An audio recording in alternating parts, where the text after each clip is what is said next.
ഒരു പക്ഷേ വിചാരിക്കാം പോറ്റി ഈ 10-25 കൊല്ലക്കാലം ജനപ്രതിനിധിയായി ഒരു പ്രസ്ഥാനത്തിന്റെ ഭാഗമായി നിന്നിട്ട് വർഗവഞ്ചകയായി ആ പാർട്ടി മാറിപ്പോയോന്ന്. പക്ഷെ ഓർക്കണം, എനിക്ക് നിങ്ങളോടൊക്കെ അങ്ങേറ്റ സ്നേഹം. എത്ര നിങ്ങൾ വിമർശിച്ചാലും എന്നെ കൂടുതൽ ശക്തയാക്കുകയേ ഉള്ളൂ.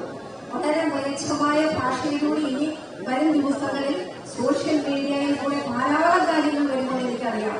പക്ഷെ ഞാൻ അതിനെ ഒട്ടും ഭയക്കുന്നില്ല. എന്താന്ന് വെച്ചാൽ ഞാൻ ഒരു രാഷ്ട്രീയ പ്രസ്ഥാനത്തിന്റെ ഭാഗമായി ആക്ച്വലി ഞാനങ്ങനെ വലിയ രാഷ്ട്രീയക്കാരി അല്ലായിരുന്നു. 2000 മുതലാണ് ഫുൾടൈം പ്രാക്ടീസ് ചെയ്തുകൊണ്ടിരുന്നതിന് ഇടയ്ക്കാണ് ഇങ്ങനെ മരുന്നിന്റെ അച്ഛനൊക്കെ പാർട്ടിയിലുണ്ടായിരുന്നു. ആ കാലമല്ല ഇന്ന് പാർട്ടിയിലുള്ളതെന്നുള്ളത് സത്യമാണ്. ഞാനും ആ പ്രസ്ഥാനത്തിന്റെ ഭാഗമായ സമയത്തെ പോലെ അല്ല. ആ വഴിയൊക്കെ മാറിയിട്ടുണ്ട്. ഞാൻ തുറന്നു പറയണം, എന്റെ പ്രിയപ്പെട്ട സഖാക്കൾക്കൊക്കെ ചിലപ്പോൾ എന്നോട് ദേഷ്യം വരും.